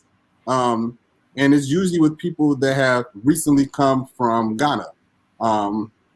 And, you know, again, you have to kind of check people sometimes and, you know, make them aware, hey, look, the reason why it's okay for you to wear garb outside and for you to listen to your music and eat your kenke outside on the street is because for the past 15, 20, 30 years, we went through all the hardships of being, you know, mimicked and ridiculed. And we went through all that, right? Now it's okay, right? You can do it freely. Yeah. And, you know, people want to embrace the culture. That wasn't always the case. Right. And the same thing, you know, unfortunately, when I'm not gonna say unfortunately, but it's kind of the opposite with Americans. When it's not a, hey, look, you're not American enough. They're like, hey, look, you're African, and they mean that in a positive way, like, hey, you're not like the rest of them, right? And so it's kind of it's conflicting when you hear that. Like, well, what do you mean you're not like the rest of them? Like, no, you're African. You were raised right. Like, Yeah. I don't know if that's what that equates to. Yeah. Unfortunately, when the police pull you over, they still see this. It's not a, hey, you're African. You're free to go. So kind of trying to, you know, you still, like I said, you do your best to embrace both cultures, and, you know, you want people to accept you for who you are. Unfortunately, everybody isn't of the same like mind. Some people, you know, they find, you know, I guess pleasure in division, right? They need to, you know, always feel that people do that because they need to make themselves feel better. So they have to find a way to make something, you know, smaller to make themselves bigger. So again, you know, for all of you who try to you know, nicely, no. Learn as many curse words as you can, as fast as you can, and curse people the F out. Ibrahim, out. You said something I want to follow up with. And I've heard that too before. When Africans come here and we hear this from other races, apart from, you know, other races, I mean, or other people, when they say you were raised right, you are not like you're not like them. What do you think they're referring to? So I think they are referring to, at least in my opinion, I guess the knowledge of self, the family structure that's, you know, that they believe is still intact. Right. And I think because of the transatlantic slave trade, where a lot of families were broken up, they feel that, hey, look, some of those important pieces or components are missing from African American culture, African American background. So they feel that, hey, look, you know where you're from, you know who your grandmother is and your great grandmother, you trace your lineage a lot easier than we can. You don't have the influence of Europeans. So, you know, they feel that their culture has been compromised by the Europeans. So they, you know, that's true. That's the belief. Yeah, that's the belief. And you think that because Africans hear this a lot when we come here, it kind of gives us the impetus, or it kind of forms our opinion and makes us think that, okay, then the others are not right because I'm better, because someone says I'm better. Do you think that messes us up sometimes? Never heard that. That's a very interesting point you make. Well, you may not have heard it, but let me say that is true. And because I talk to Africans all the time. Yeah, Nicole, Nicole can attest to it. I talk to Africans all the time. I mean, you know, I'm African, so that's, you know, this is our home.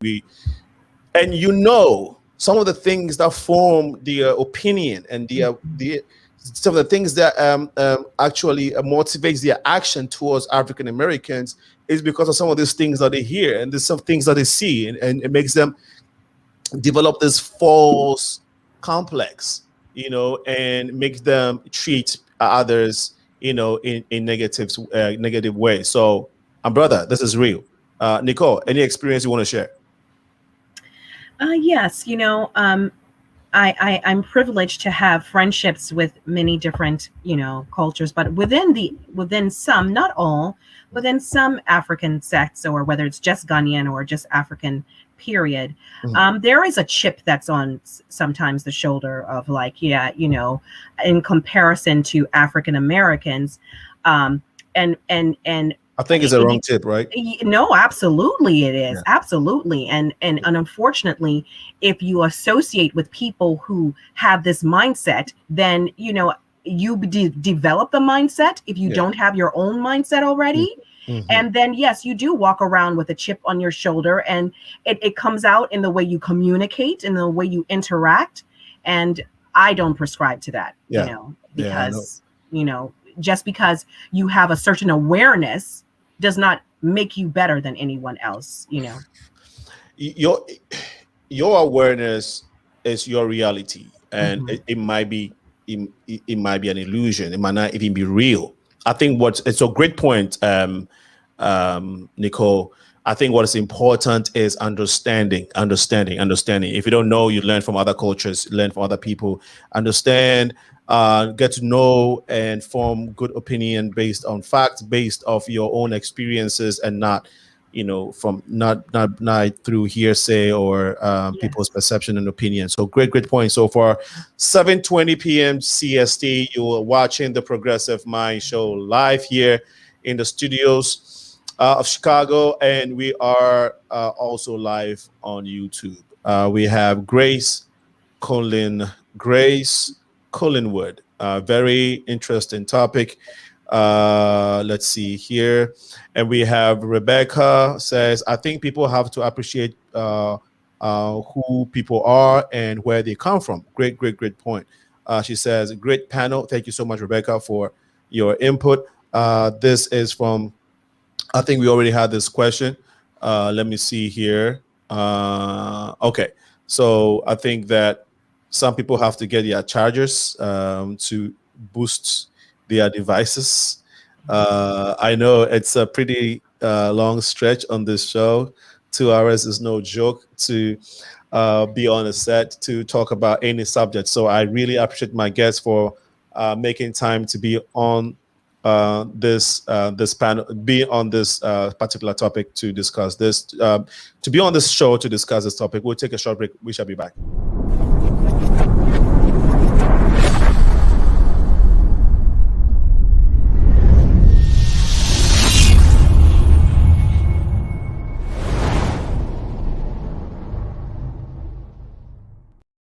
Check out this beautifully made artistry of coffee tables made from a combination of recycled tires, jute ropes, wood, and fabric to suit your style.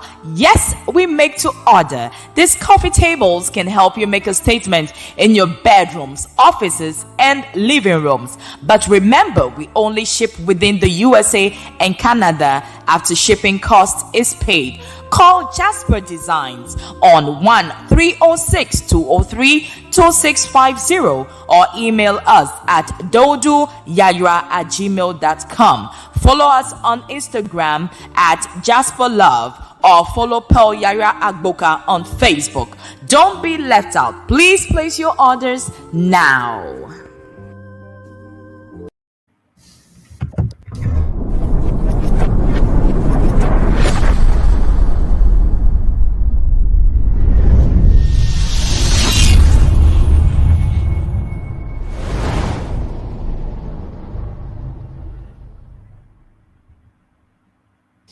Well, welcome back. We shall go straight to our guests to continue the rest of the conversation. I want to remind our listeners that if you want to advertise your product, your company's services, or your event, or any other project that you have, feel free to reach out to the Progressive Minds. We would air it here.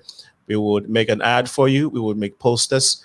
We would build websites, logos, brochures, all of that. The Progressive Minds Media will take care of that for you. We are diversifying, and so any need in the space of media, business cards, what have you, get in touch with us. We're more than happy to assist you at a very affordable cost.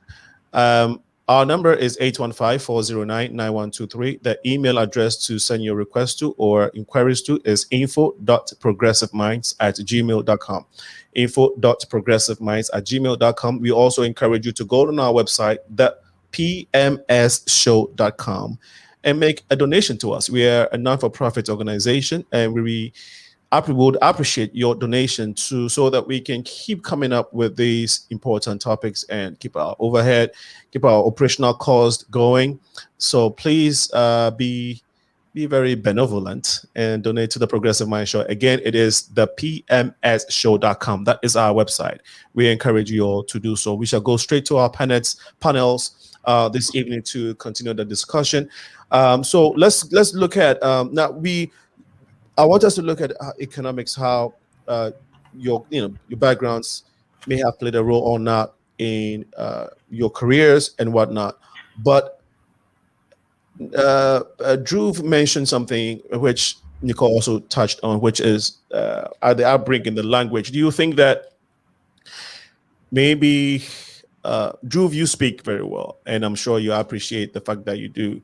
OKOE, do you think that within the African community, we do encourage, or do you think our parents teach, try to, instill the local languages in us enough, or do you think there's a little bit of work to be done there?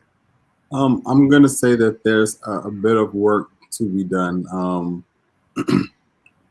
I think, fortunately for me, my grandmother was here shortly after I was born, and so for me, for the first few years of my life, so kind of like DHRUV, right? Just I knew God, I knew God before I knew English, really. So having that conversation with people, I tell them, look, really, I'm ESL. English is my secondary language because I learned God first, and I can word for word anything you say in God, I'll be able to translate. But I think just in terms of just making sure that those cultural things, whether it's Arabic or Hindu or whatever your language is, making sure that those languages don't die when they come to the United States. I think that's the challenge of pretty much every nationality that comes or immigrates here, making sure that they keep their cultural identity. Because if not, we'll all be speaking English, and that would be the end of it. Okay.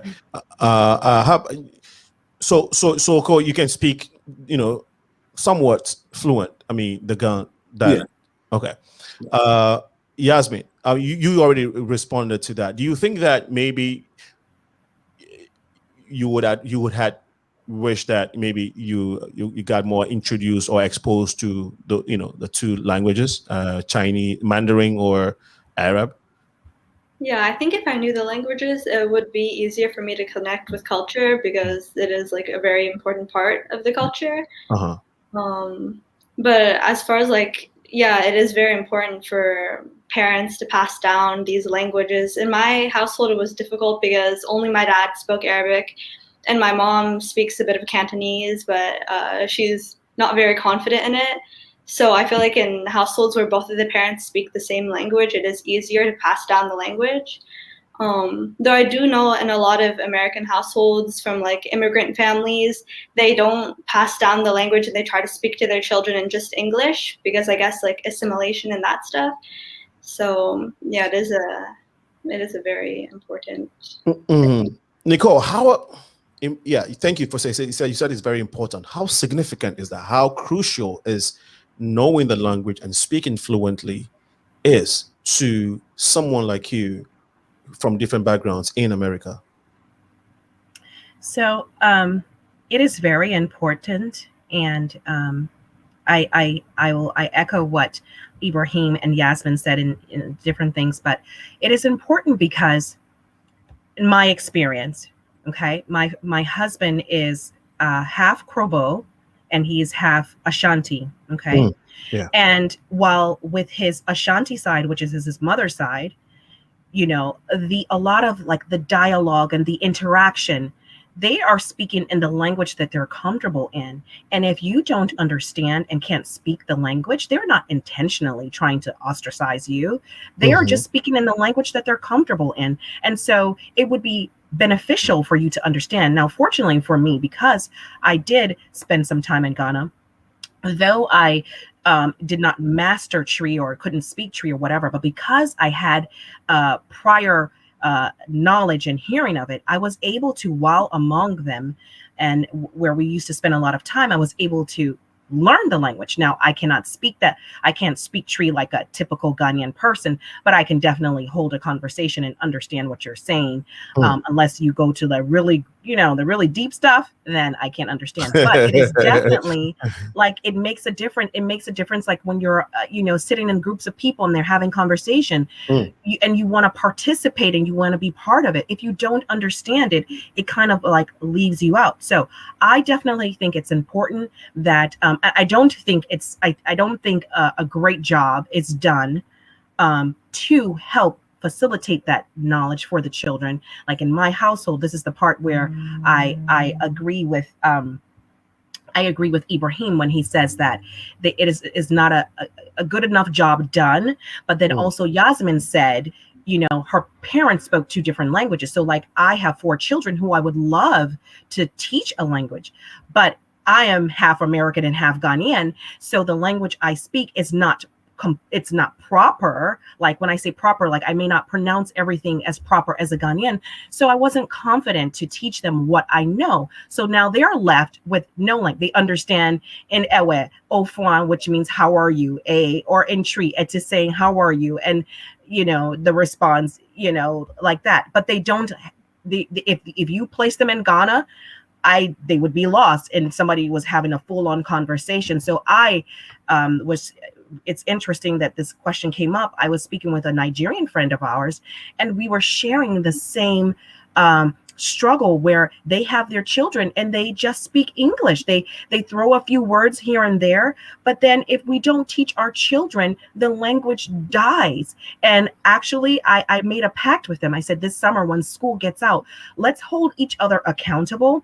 And even though our children will not understand what we're saying, let's try to speak whatever language we speak the language, say it in English, and just keep at it, and let's see if it makes a difference. Or else our children are going to grow up.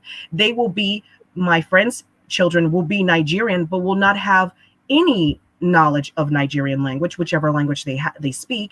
And our children, my husband and our children also, even though he's half Krobo and half Ashanti and I'm Ewe, we should just choose one language and just teach them so that they have something, so our culture doesn't die. That is something that is really near and dear to my heart. So it is definitely important for our children and for us to definitely know the language and speak the language. If I'm speaking to an Ewe and they can speak it. Funny enough, my husband's friend who lives in England is an Ewe. And so my husband was like, hey, he's Ewe, why don't you speak to him? I started speaking the Ewe and he couldn't even keep up with me because he doesn't have that interaction, And so I think as much as possible, the little we do know, we should continue to keep it alive so that it doesn't die. So I do think it's important. No, thank you so much. Does it even help one's confidence? Does it contribute to self-elevation, your confidence and all of that? Does it? I mean, knowing your native dialect, does it play any role in self-confidence, anything like that? I'm just yeah. Anybody can pick this one up because I think it definitely does. Because I think it's more of a awareness of who you are, right? And I think when you learn the language, for me, it's a confidence booster, right? It lets me know, I think it kind of validates to me that hey, look, I am different, and it's okay. It's okay to be different. Kind of like what Nicole was saying earlier. So I speak one language. My wife speaks a different. She's Ewe, I'm Ghana. So we don't speak the same language. I have tried to get my parents like, hey, look, when you're same thing that you did when I was little, just speak Ghana. They'll pick it up. Whatever they don't understand, they'll be okay. Especially when it comes to food. They're hungry enough. They'll figure out what you're saying. They'll figure out how to communicate. When they went to Ghana, I had a different experience with the kids, right? Because their cousins all wanted to be comfortable speaking English. So they wanted to talk English because they wanted to master the language. And I'm like, I want you to speak God to them because I want them to learn that language. Exactly. And so it was a conflict there. But I see people from various backgrounds. I meet people from Hispanic backgrounds that don't speak Spanish. I meet people with Arabic backgrounds that don't speak Arabic. And I think what they've done is as they've gotten older, is they've tried to find a way to self-learn the language. Even with me, I'm trying to learn Ewe now, right? Just because I want to be able to communicate, and then I also want to make sure I'm not getting cursed out. By your wife. No, does this help? Same question, Yasmeen. Does it play a role in self-confidence at all? Knowing, the languages from your background? Well, I don't know the languages, so it does, I think, contribute to like low self-confidence in certain settings. Okay. But yeah, I think I do need to change my mindset a bit. And I mean, I've tried to learn Arabic, and the like Arabic school system, the language programs here haven't been that great like throughout my time living in Dubai, which also like contributed. But yeah. Yeah, and I think one thing I've noticed though, when it comes to the Indian, Asian community, Indian, Asian, Latinx communities, you can tell. I mean, when you meet their kids, they are fluent in both. Like the enunciation, the flow. And so since we have DHRUV, who is from who's partly Indian, how crucial is knowing your mother tongue within the Indian culture or within the Indian family? I'd say it's very important, but I don't want to stress too much importance on it. So I think it's very important mostly because of being a first generation. With my parents and a lot of family members being in India, it's like we're learning from our elders, and that's what helps shape us in our upbringing. So if I wasn't able to fluently speak it, I probably wouldn't have been able to speak with my grandpa. My grandma, over the years, they learned some English and they were able to speak in English. But while I was young, I wouldn't have learned from them.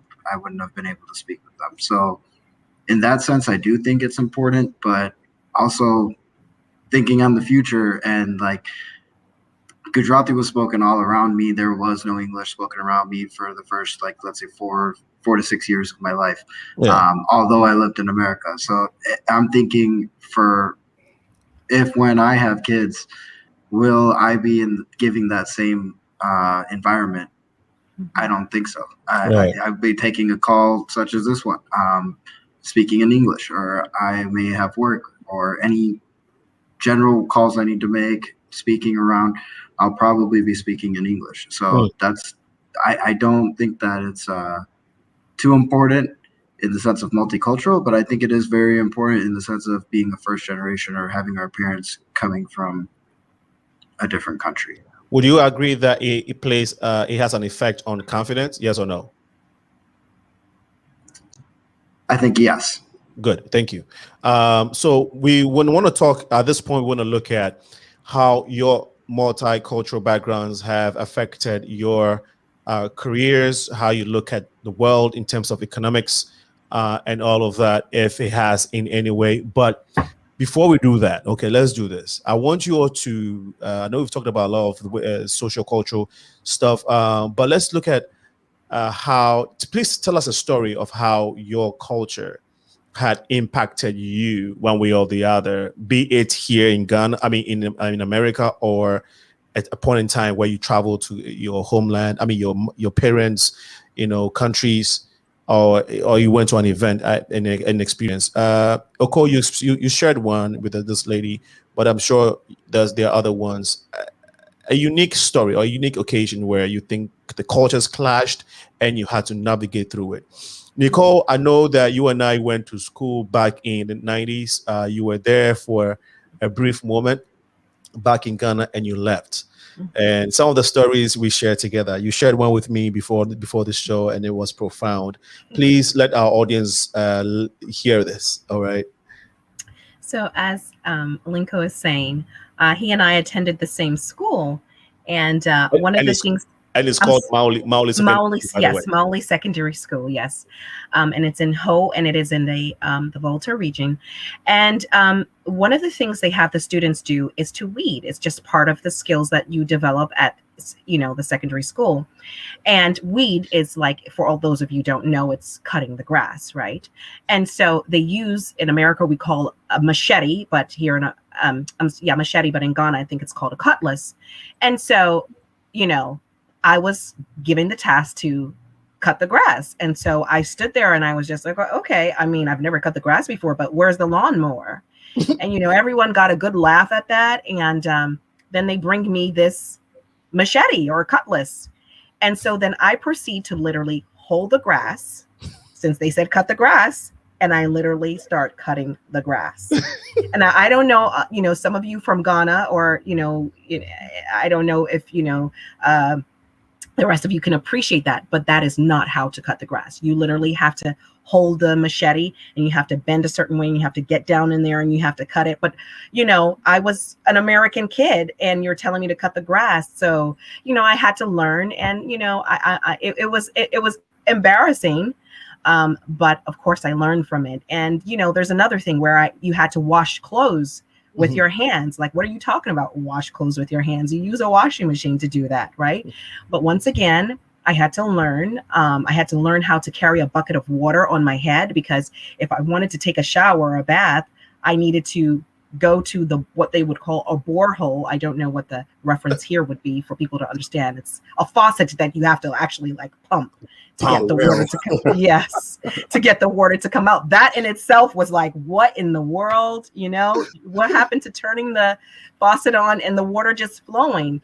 But all these different things, I mean, and this may sound a little, but the bathing quarters it's such that, and it's not unusual for Ghanaian community, because this is just the environment we live in. But it's such that they have like showers on the outside, so you have stalls, and that's something I had to get used to. And so many different, having to cut my hair, going to secondary school, girls aren't allowed to have long hair unless you are from a country like YASMEEN, or just a country that doesn't have the type of hair that, African Americans or Ghanaians have.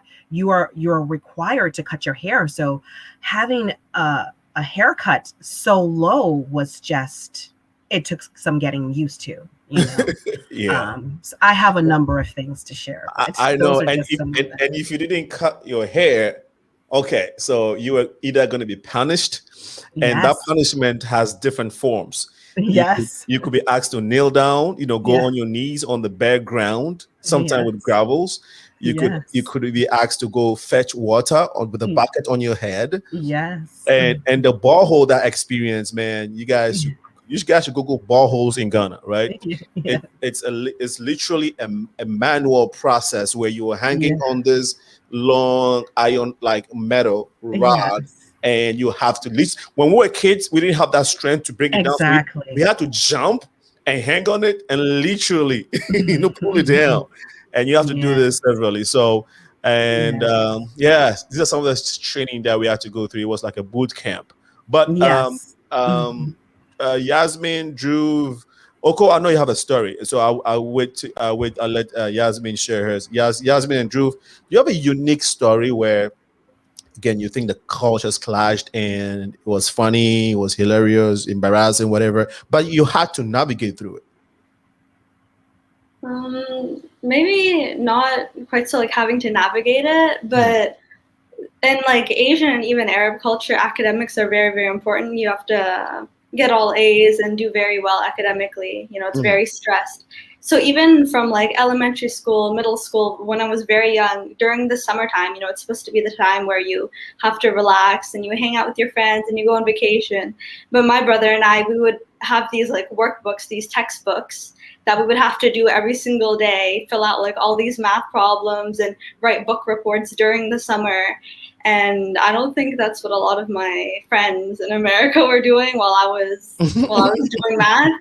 But yeah, I'm pretty sure that was because of my Asian and Arab side. Yeah, but it made you great in math though, right? Yeah. Okay, great. And how about you, DHRUV? That's funny, because hearing that, I related back to like spelling out the alphabet. on multiple flashcards, probably like 300 times, doing those books, spelling in cursive. And it's like, I never write in cursive anymore, but I did it when I was younger. Our multiplication facts, you had to do 1 through 12 on paper.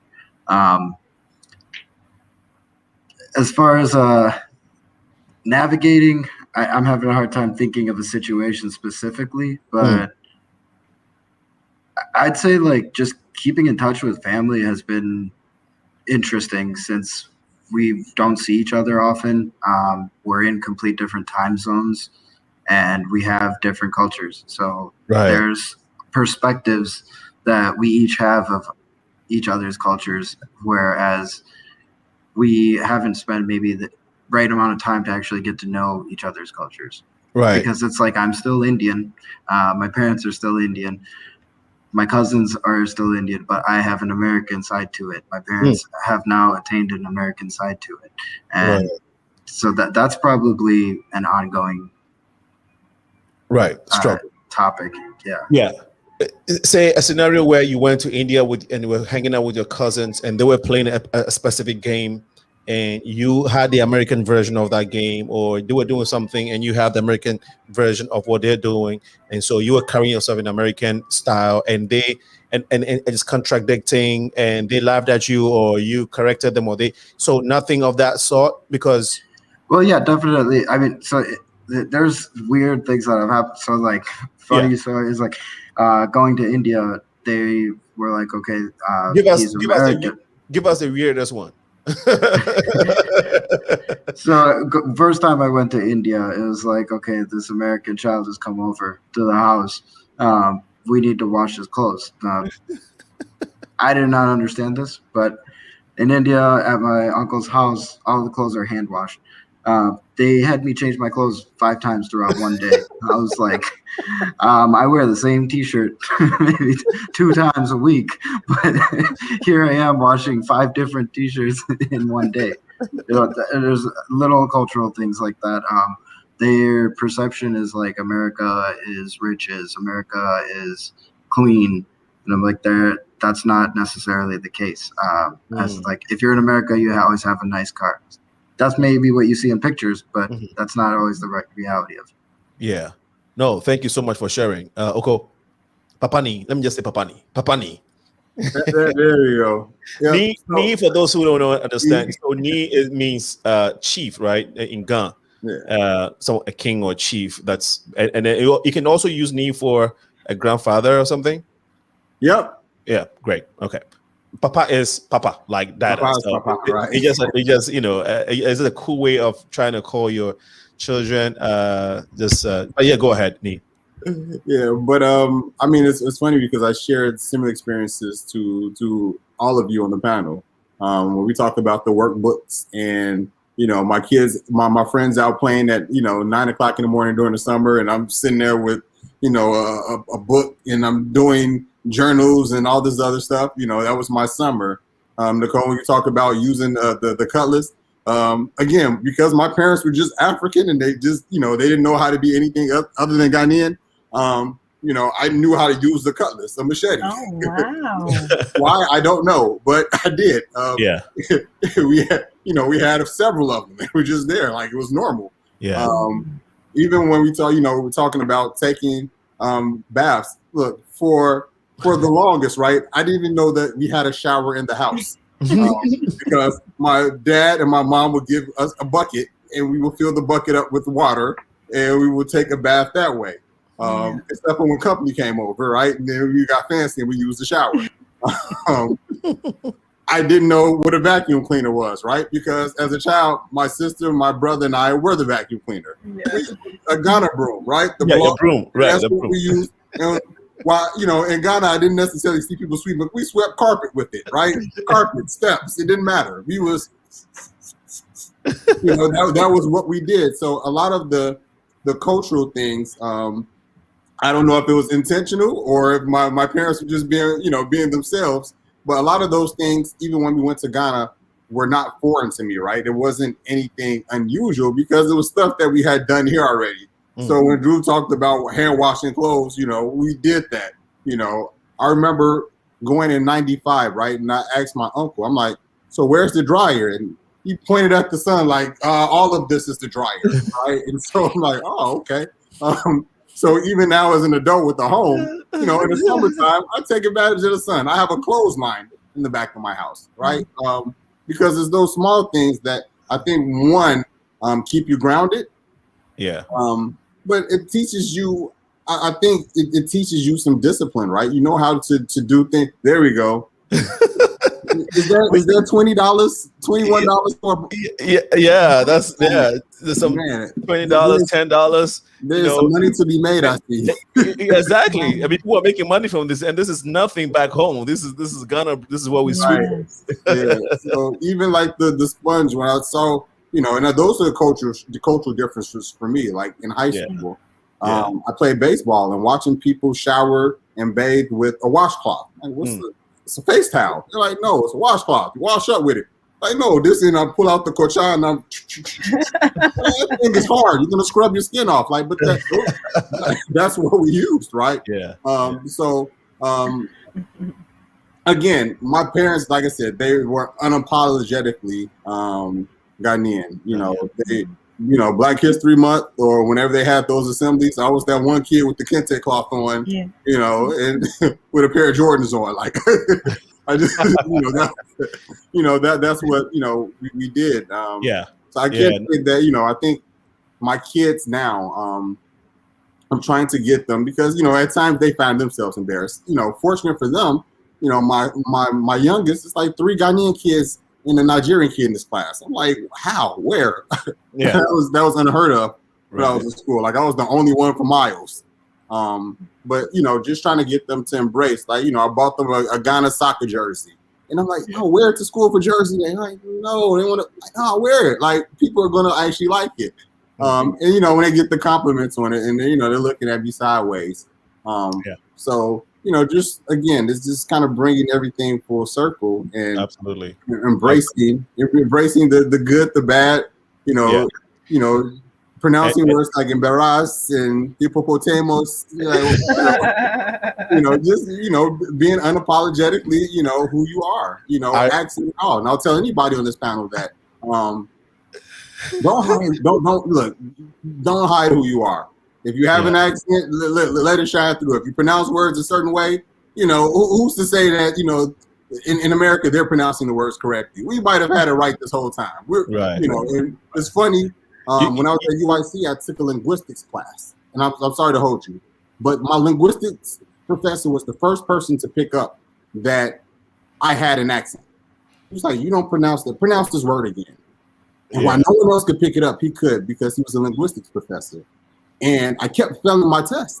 And one day after class, when he figured it out, that's why. He said, because you were taught to pronounce words differently. You were enunciating or stressing syllables that we don't stress in America. No, great story, bro. Thank you so much for sharing.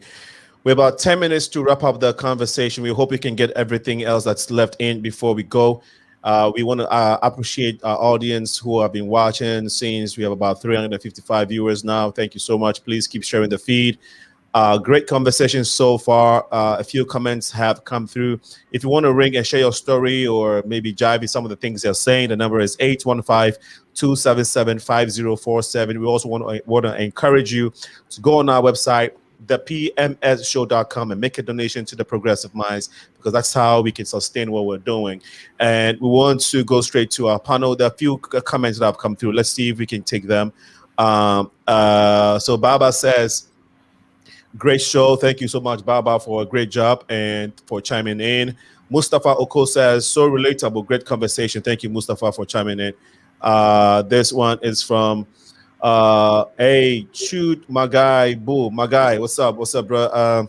Thanks for chiming in. He is saying social isolation begins with not knowing one's native language, and it's one way many new American parents failed their children. Great job with your guests, brother SENAALINCO. Brother, thank you so much for chiming in. We're looking forward to doing our thing. He is I would say the leader of the Sudanese community here in Chicago. Brother, if I'm wrong, please correct me. But I know for a long time, you are the face of the Sudanese community. But if it's a position that I'm putting you in by force, please tell me so I can withdraw it. But he's a great guy, great fellow here in the city of Chicago. This is from John. He says, I am particularly so reminded by today's discussion that I need to step up in teaching my kids how to speak my local dialect. My wife and I speak the same local dialect. Regretfully, we have not as much as attempted to teach our kids. These kids will not forgive us if we fail to create this connection with the fatherland. Thank you all for this soul searching comment. Thank you so much, my brother John. Remember when I came to your house, I was having this conversation with you. You didn't want to listen to me today because my guests are saying it. You are paying attention. Okay. Anyway, thank you, my guest, for drumming this into my brother's ears. I really appreciate it. You can still do your best, brother. Okay, I think that is to your comment. Chutma is saying, Obed, John, you can still do your best now. Johnny Woods, one of our greatest fans from inception, great man here in Chicago. Great show as always. Great Johnny Woods as always. Thank you again for chiming in. Okay, so yeah, I'm right. He's the Sudanese leader here in Chicago. If you watch The Lost Boys of Sudan, he is in that movie. Portia Claudine, Dr. Portia says, great show, Alinko. Love the subject. Appreciate your guest. We appreciate you, Dr. Claudine Maskakio. So to the point that OKOE made, I want us to look at how your cultural backgrounds have affected your careers, if it has in any way. But I just want to say this. I wanted to say before the comments came through, when OKOE was talking about how you feel free, pronounce words the way you deem fit, based off your background. When I came here, when I first came here, I was dating this Ghanaian lady who had been here before me, many years before me. And so on our first day, I think we're going to a movie or something, and I was hungry. So I'm like, can we go to McDonald's so I can buy some burger? She said, first, now, it's changed. I said, can you go to McDonald's so I can buy some burger? She's like, no, it's not McDonald's, it's McDonald's. And I'm like, okay, so can we go there? Then she kept hammering it in my ears. You got to pronounce these things right. You're in America now. That was the end of our relationship. Okay, I'm not about to be schooled by a Ghanaian how to pronounce McDonald's in America. That was the end. Okay, let me be my Ghanaian. Okay, and let me say things the way I know them. But yeah, so I think just to say that, Brother OKOE, what you said is very profound. Be you in all ways, and I think it gives you that freedom to function the way you ought to. So so let's look at how it has affected you, your cultural backgrounds. Did it shape your careers? Did it inform the way you chose your education and the professions that you are in now? I'll start with Yasmeen quickly because our time is far spent. Well, I think you always hear, and especially like the Asian culture, that there's pressure to be like doctor, lawyer, dentist, all this type of stuff. And so I'm going into the film industry, which is not that. And so you'd expect my parents to like not be very supportive, but they have been pretty supportive. And I think part of that has to do with spending a lot of time in America, Western, more liberal, open-mindedness. So I think that was a really good addition. Okay, thank you. DHRUV, I know typically we may be wrong, the Indian community is big on IT, math, the culture of studying. Did all this influence your profession now, or which career you had to go to? You had to choose eventually? Absolutely not. So, definitely. So when growing up, have to become a doctor, and the lawyer was even less. It was mostly like you have to become a doctor. You have to have a good status in society. You have to have a good income.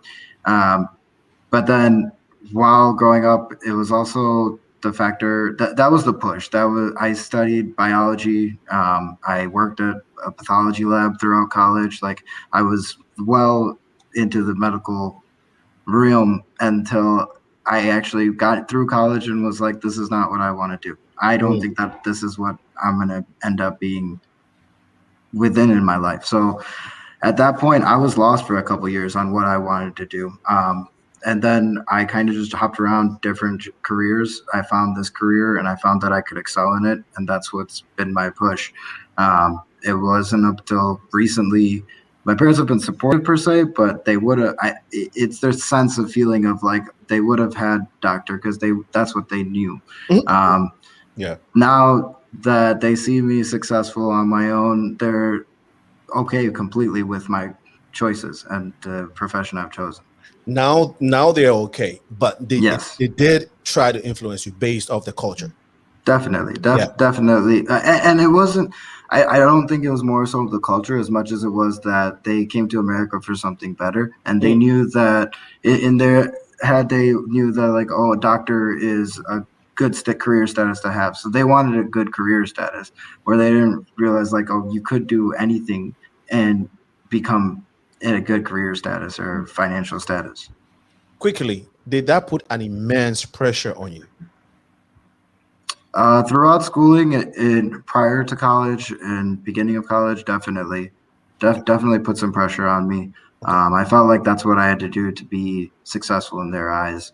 Wow. But you were able to navigate through that. Definitely. I mean, my mom has always supported me. She'll tell me her opinions and then she'll tell me that she's always supporting me. So was it a battle? Did you have to fight like a lot, or it wasn't that much? I wouldn't say battle. I'd say they were good topics where we talked. It was good conversations that we had to maneuver through life. Okay, because sometimes you become very contentious, right? Nicole, same question. So I came from on my African side, I come from a strong business family, and definitely that was something that I was encouraged. We were all encouraged. All of my cousins and I were all encouraged. It was sort of like unspoken that we would all pursue business. And so I actually did pursue business with my first degree. My first degree was business management with, business administration, marketing management emphasis. And one thing though, when I was in college and my father visited me, my initial declaration was international business because I enjoyed working with different people. But because international business was new at the time, my father was, he was like, what is this international business? Like, how does this relate to the business? Like, what does this even mean? And so he actually had a long conversation with me, and I switched from international business to marketing management because for him, he could understand, okay, if you're an accountant, this is what you do. If you're in finance, this is what you do, right? But international business, and I can understand now as a mature adult that would be confusing, but that is how that impacted me. He literally had me change my major, and he came to visit at the time where that was possible, because I was working on my undergrad, so my lower division business classes, and then you have your major business classes. So, and then of course I completely switched fields and went into education. So yeah. So again, in your case, it wasn't contentious. It was just that type of conversation that you had. You just had to have that conversation. Yes, and the points he was making, I was definitely thought that international business would be now, mind you, to his point, I didn't exactly know what particular job. I just knew that if I took that route, I would be able to be an international liaison between different countries in the business field. But he was trying to point out that, okay, I hear you, but like, show me the job that you're going to get with this particular concentration. And it made sense. It did, it did. And so I did switch, And I can test you, your dad is a very smart man. Google Mr. Klugerson. You that he is a smart man. He's done a lot for this country and for the continent. And maybe another time we'll get an opportunity to speak with him to get to know who this global great man is. So thank you for sharing that story. Oko, please.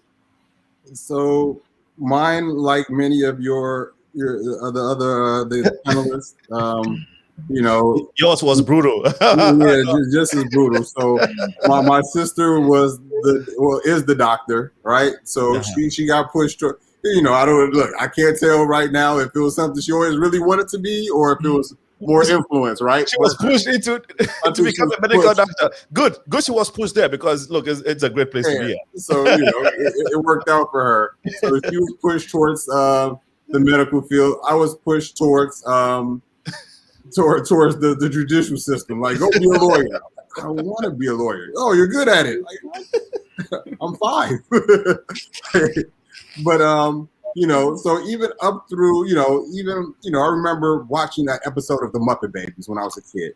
And Kermit the Frog had a taxi cab and he drove the taxi cab to the moon. I was like, I want to be a taxi cab driver. He's like, no, not be I'm like, okay, well, I want to be a pilot. He's like, well, it's a lot of math. You got to learn math. You got to learn science. I'm like, okay, well, I don't want to do that. And so it's funny, just kind of trying to figure it out on along the way, but still being pushed towards, like, even now, even when I was like, I'm gonna go get my MBA in finance. It's like, yeah, but you should go be a lawyer too. You can still do it. Like, I'm 40. Like, I don't want to be a lawyer now. It's just, but just that pursuit, right? And I'm like, that's one of those pressures I hope to never put on my kids, to kind of force them to be, So even now, like how Drew said, like, right now I'm the ward superintendent in the 5th ward in the city of Chicago, and so he's like, "Oh, you're a big shot now, but you can still be a lawyer." I'm like, no, I don't. I like what I do, and it's odd because my dad, still tries to live vicariously through me, and so my dad would tell you this, that he either wanted to be a politician or he wanted to be an attorney. And so even when he realized that I was working in the political arena, he would still say, hey, look, you can be the alderman or you should run for mayor. And I'm like, well, that's not really what I want to do. I'd rather be behind the scenes. But for him, and for those of the listening who don't know, my father started the, I'm going to call it the original Ghana Fest, right? Before the Ghana Fest was the Ghana Fest. And so the Hoskie Society, he started the cookouts in Jackson Park, which is across the street from Hyde Park High School, back in the late 80s, which later on became the Ghana Fest in Jackson Park before it moved to Washington Park. And so that was his background. That's this type of stuff he liked to do. And so he always wanted me to kind of follow, he wanted me to join the Ghana National Council and all these other things. But kind of, for me, when we talk about ethnicity, I didn't feel I knew enough about being Ghanaian to be part of the Ghana National Council, oddly enough. Right. So that's one of the reasons why I probably wasn't as engaged as I probably should have been. Right. Wow. Didn't feel like, I saw people that had different backgrounds. They spoke more than one language. I was like, I only know Ga. These people knew Ga and Tree and knew Airway and knew some languages that came from the bush somewhere that nobody else spoke. And I just didn't feel that, I could bring that to the, to the table. So, right. No, thank you so much. Our time, we've gone 5 minutes past the time. Is it 5 minutes? Yeah, 7 minutes now, man. And thank you. Well, we had to go past it, and it's Nicole's fault because she came in late, and we have to extend it. So Nicole, now it's not my fault. No, I'm no. Nicole was on time. We just wanted to extend it because it is such a great combo. We're learning a lot. It's impactful. These are real stories, and we are glad they are here to share it. And so we're going to wrap up. Okay, no worries. So I think that one of our guests has to go, but that's fine. We're wrapping up now. Let's take these 3 comments that just came through, and then we can wrap the conversation. This is from Anthony Aguji. Actually, he's also a Maulian. He remembers you back in the days. He says, who determines who has a correct accent? Like I always tell my children from here, USA, if you were in London, you will be recognized as having an accent too. And this is from Princess Ngozi. I know a young man in Nigeria who really wants to teach one of the Nigerian languages online for the diaspora. Okay, let him reach out to us. I give my info, the email address. Let him for the same reason of this program. Okay, let him reach out to this email. We're more than happy to work with him.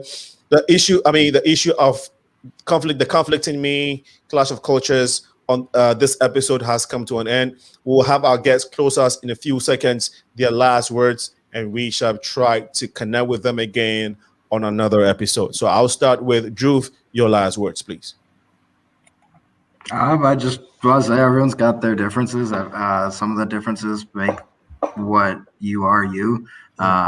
Throughout this lecture, I mean, this talk, I've had the understanding that, you know, although there may be things that I don't mention with the Indian culture or I don't mention with the American culture, they're also what makes me different. And so the connections that I have made, those are reasons that I have those connections.